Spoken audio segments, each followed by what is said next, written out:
Perfectamente, estimado Ronald. Nada, solamente agradecerte por la invitación, agradecer a todos los amigos de Cajamarca que me están escuchando y siempre muy contento poder conversar contigo.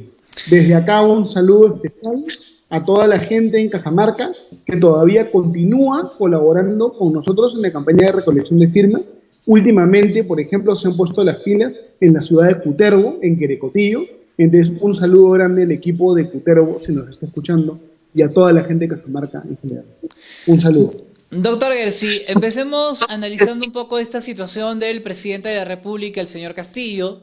No debería ser normal que un presidente sea acusado de corrupto y mucho menos que sea investigado por el Ministerio Público de ser el presunto cabecilla de una organización criminal, cuyo ex ministro de Transportes y Comunicaciones está prófugo, uno de los sobrinos también, el ex secretario de Palacio también. Hay audios que revelarían de hechos ilícitos. Y asimismo se le suma la solicitud del secretario de Perú Libre, Vladimir Cerrón, para que este señor renuncie a este partido. ¿Siente usted que estos son los últimos días de Castillo frente al gobierno de Perú? Se lo pregunto porque parece que se va quedando solo o es simplemente una coartada más de Perú Libre. A ver, gracias por la pregunta, Ronald. Evidentemente hay un desgaste, ¿no es cierto? Yo que he estado viajando por el Perú he notado ciertos cambios de discurso. Antes la gente de la izquierda te hablaba a favor del gobierno, te hablaba a favor del presidente. Hoy en día lo que dice la gente, yo estoy totalmente de Castillo, estoy totalmente en contra del gobierno, pero quiero que haya una asamblea constituyente y que hagan estas cosas, ¿no? Entonces, de haber desgaste sí hay. Pero yo no creo, estimado Ronald, que el desgaste sea lo mismo a una inminente caída del gobierno. Pueden haber presidentes muy desgastados que se mantienen en el gobierno completo, como por ejemplo Alejandro Toledo, para no hablar de otros más que hemos visto en el Perú y en América Latina. Pero Entonces el presidente, a diferencia de Toledo, Perú Posible apoyó, respaldó, acobijó siempre a Toledo. En el caso de Castillo, Perú Libre, que es el partido que lo llevó a postular a la presidencia de la República y con quien ganó, ahora le pide que renuncie. Las circunstancias parecen ser distintas. ¿O cree usted que simplemente es una emboscada más para distraer un poquito de los problemas y decir, bueno, pues ya lo votaron de Perú Libre? a ver, yo lo que pienso, Ronald, es que Pedro Castillo no está cerca de caer, que lo más probable es que Pedro Castillo sí termine su mandato por varios motivos. Él es impopular, está deteriorado, pero en el Congreso la oposición no tiene fuerza. La oposición es muy débil en el Congreso. Evidentemente, como hay tanta corrupción en el gobierno, Vladimir Cerrón y Perú Libre se quieren distanciar un poco, pero igual lo van a apoyar en todas las votaciones importantes, ¿no es cierto? Y no hay un consenso en el Parlamento para terminar con este régimen, porque terminar con este régimen significa que va a haber adelanto de elecciones generales. El adelanto de elecciones generales significa que los congresistas que ahora tienen oficina, chofer, seguridad y un buen sueldo, dejan de tener esas cosas. Entonces no estamos cerca de la caída del gobierno. Y el Ajá. que piensa eso está pecando de, digamos, no está evaluando verdaderamente cuál es la realidad nacional, ¿no? Yo creo que Castillo es fuerte. Tan fuerte es, Ronald, que se da el lujo de ningunear e insultar al Congreso no presentándose a la reunión de la Comisión de Fiscalización, lo cual además es inconstitucional. Es decir, el presidente está burlándose de la oposición en el Congreso, porque sabe, Correcto, lo hemos visto el día lunes, ¿no? Dijo, bueno, no voy al Congreso, vengan a Palacio, la comisión fue, él decidió ir a Huancavelica, los dejó en la puerta literalmente. Sí, me pareció una como si falta de fuera, respeto y me pareció una burla por parte de alguien que hace algunos días atrás prometió que acudiría a todas las citaciones de investigación porque no tiene nada que esconder. Ahora le no pregunto por solo, la calle, porque usted dice que es un gobierno sí, impopular y es cierto. Cajamarca, que es la región de donde procede Castillo, la gente está muy descontenta porque ya se está golpeando al bolsillo del ciudadano. Los productos suben a diario, el paro de transportistas tal vez en Cajamarca es una de las regiones donde más fuerte se ha sentido. Ya se levantó ayer, es cierto, por el tema del alza de combustible. Pero esta situación sigue siendo insostenible. ¿Cree usted que la calle en algún momento reaccione o también ve eso imposible? A ver, digamos, el presidente nunca ha sido popular y hoy en día es menos popular que antes, ¿no es cierto? Pero no es suficiente la impopularidad para que un presidente caiga. Para que un presidente caiga se necesita impopularidad y al mismo tiempo un liderazgo fuerte y al mismo tiempo un apoyo mediático que permita las condiciones de una manifestación popular masiva. Han habido en contra de Pedro Castillo manifestaciones populares grandes, pero no masivas, y además han sido descoordinadas. ¿Por qué creo yo que ocurre esto? Porque los medios de comunicación no han decidido todavía respaldar de manera resuelta estas manifestaciones contra Castillo, como sí respaldaron en su momento las manifestaciones que se dieron contra Manuel Merino, ¿no? Entonces, el día que los medios de comunicación de verdad respalden a la oposición, ahí sí la calle podría sacar a Pedro Castillo, pero esa situación todavía no se ha producido. No ha habido manifestaciones importantes, sin duda, no solo en Lima, sino en varios lugares del país, pero todavía estamos lejos a que se dé esa situación. Entonces, yo reitero, ¿no? Yo creo que hay en este momento un 80% de chances o más de que Pedro Castillo termine su mandato, y yo creo que hay un riesgo muy grande de que Pedro Castillo, antes de terminar su mandato, dé algún tipo de zarpazo contra la democracia. Yo creo que estamos más cerca, querido Ronald, de un golpe de Estado, de un autogolpe, de un cierre inconstitucional del Congreso, que de la caída de Castillo, ¿no? Ok, no noto que tenga usted mucho optimismo ni mucha esperanza respecto al Congreso de la República, respecto a la calle. Todavía esto no está muy maduro, que digamos, como para que las calles salgan, porque los medios de comunicación todavía no han decidido asosar a las calles como si lo hicieron en el caso de Merino. Pero cada día que pasa, cada momento mientras Pedro Castillo permanezca en el poder, está destruyendo la poca institucionalidad que tenía el país y destruyendo el país. Entonces, ¿en qué momento cree usted que uno va a reaccionar? Le vuelvo a plantear esta pregunta porque en realidad usted dice que avisora que puede quedarse a los 5 años. Pero cada día que pasa es terrible para la economía, es terrible para la educación, terrible para la salud, es terrible para las inversiones, es terrible para toda la preeminencia de este señor, que no solamente desconoce el gobierno, sino que además está acusado de ser un delincuente. Bueno, sí, digamos, el panorama para el Perú es muy duro, es un panorama muy negro. Imaginen ustedes cómo va a llevar la economía del Perú al 2026, a este paso. Y imaginen además cómo va a llegar la democracia y la política del Perú al 2026. Esto no es broma, digamos, estamos en la puertas a la instalación de una dictadura en el Perú, un régimen autoritario, de un golpe de Estado. Es decir, los panoramas son muy negativos, ¿no? Y va a haber creciente crisis política, creciente crisis económica, creciente conflictividad social. Entonces, el pronóstico, salvo que la prensa y la oposición nos pongamos las pilas, el pronóstico va a ser muy negativo. No negativo, ¿no? Muy negativo. Esa es la triste realidad en la que se encuentra nuestro país, ¿no? Bueno, particularmente yo pertenezco a la prensa y siento que la prensa está reaccionando. Le estoy hablando de una provincia altoandina, de donde procede Castillo y donde nosotros no necesariamente nos compramos el cuento de que fue un hombre chacarero, maestro, agricultor, rondero, porque nunca lo fue, lo conocemos, y nunca le creímos. Y ni siquiera en Chota, de donde él procede, la gente lo respalda o le cree ya, ¿no? Entonces, sí sentimos que de alguna manera la pegada de este pésimo gobierno está afectando al país. Pero también sentimos del otro lado que faltan liderazgos, que usted muy bien explicó, porque no sabemos, supongamos que cae Castillo, y uno mira el horizonte y dice, después de Castillo, ¿quién viene? ¿Quién puede por lo menos pretender resolver los problemas del país? No sabemos cuál es la nueva sangre política o cuáles son los nuevos líderes que estarían dispuestos a encabezar ese cambio para bien. ¿Qué piensa de eso usted?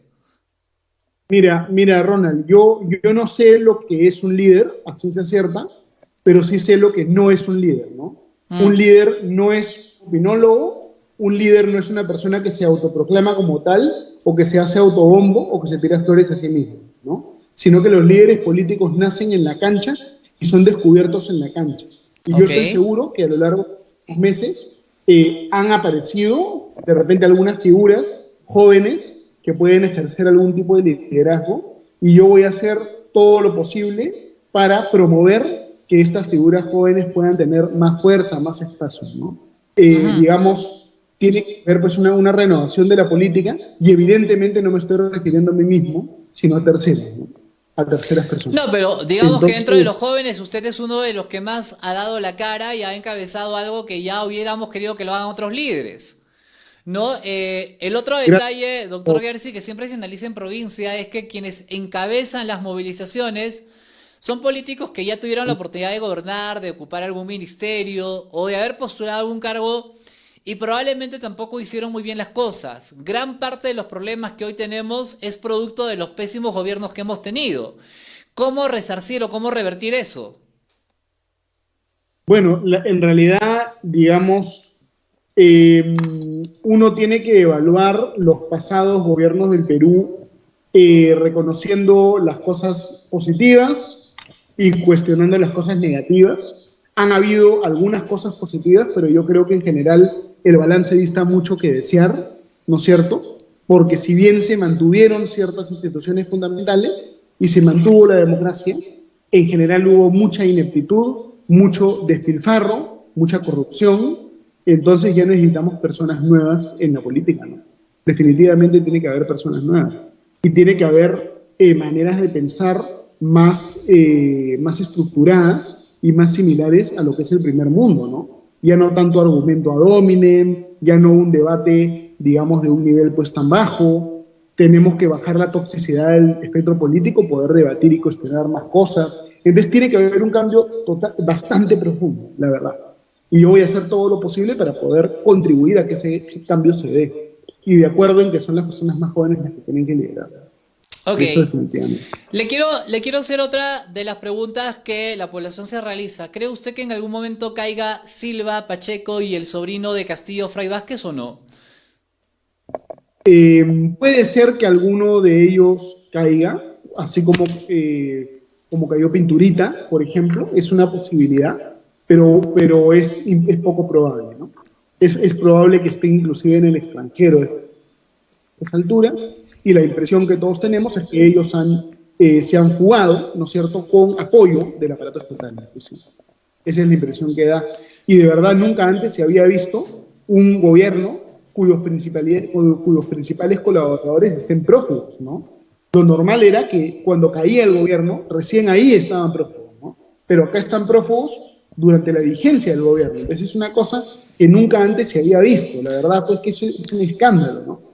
Como que tampoco Entonces, nunca antes se ha aquí visto un presidente yendo a declarar a la fiscalía acusado de ser un delincuente, un cabecilla de organización criminal. Aquí el gran problema que hay está en el Congreso de la República. El gran problema que ocurre aquí es que todo el mundo sabe, todo el Perú sabe que Pedro Castillo es un incapaz moral, pero no lo quieren vacar porque si lo vacan, los congresistas pierden el chofer, el despacho parlamentario, el sueldo, ¿no es cierto? Los congresistas, en vez de pensar a mediano plazo, a largo plazo y en el país, están pensando a corto plazo solo en la economía familiar, ¿no es cierto? El problema es que cuando uno es congresista, ya no puede pensar en la economía familiar, ¿no? En la economía familiar puede pensar el padre de familia, la madre de familia, el empresario, el emprendedor. El congresista no. El congresista tiene que empezar en el país, ¿no? Ese es el problema que estamos viviendo. Y parte de este problema, Ronald, también tiene que ver con la prohibición de la reelección parlamentaria. Si hubiera reelección parlamentaria, hace rato lo hubieran vacado a Castillo, porque los congresistas dicen, bueno, lo vacamos y vamos a la reelección. Pero como no se pueden reelegir, quieren sacarle el jugo a su periodo en el Congreso, entonces están haciéndose los locos porque les importa más seguir siendo congresistas que salvar al Perú de esta tragedia en la cual está inmersa. Ok, Ese es el principal problema. dentro de poco se elegirá el presidente de la nueva mesa directiva del Congreso de la República. De los Así 130 es. parlamentarios, para usted, ¿quién cree estar más calificado para presidir este poder del Estado? Correcto. Yo creo que hay parlamentarios jóvenes que están haciendo un trabajo muy bueno. como Diego Bazán de La Libertad, como Adriana Tudela de Lima y otros más, ¿no es cierto? Pero este trabajo de presidente del Congreso no le corresponde a un congresista joven, le corresponde a un congresista con mucha experiencia, porque es un trabajo políticamente muy delicado. Yo creo que una figura con peso para llevar a cabo este encargo podría ser, por ejemplo, la congresista Gladys Echaíz. Por ejemplo, ¿no? Si Pero yo para que fuera la señora congresista, me Gladys gustaría. Echaíz asuma una presencia en la mesa directiva, César Acuña tendría que pedir que su bancada la proponga, pero tengo entendido que Acuña está más preocupado porque sea Eduardo Salguana. Claro, una cosa es lo que yo creo, otra cosa es lo más probable. Mm. Lo que yo entiendo, según lo que he conversado con varias personas, es que lo más probable es que la nueva presidenta del Congreso sea Lady Camones, que es congresista de Alianza por el Progreso por la región Ancash. ¿Usted cree, a Probablemente pesar de ella, que dijo que la gente de Acción Popular es una banda de delincuentes? ese intento, digamos, esa filtración, seguramente fue un intento, incluso de Acción Popular, para dinamitar su candidatura, ¿no? Porque la que tenía el respaldo era ella. Entonces, esa filtración seguramente la han sacado para dinamitar, intentar, digamos, destruir la candidatura. Ver cómo termina esta historia. Pero, Ronald, lo que es preocupante para mí es lo siguiente. El Congreso está tan fragmentado que fácilmente Perú Libre, el gobierno, el oficialismo, podría terminar estando en la mesa directiva del Congreso. Fácilmente. Es Y cierto. si eso ocurriera, fácilmente podría aprobarse en la nueva conformación de la mesa directiva, podría aprobarse en el Congreso en la Asamblea Constituyente, fácilmente. Entonces el Perú está todavía a un paso del abismo, ¿no es cierto? Está todavía debatiéndose entre la vida y la muerte, por así decirlo, porque en cualquier momento podría el gobierno tomar un control absoluto, total del país, ¿no? Ok, lo último que le quiero preguntar.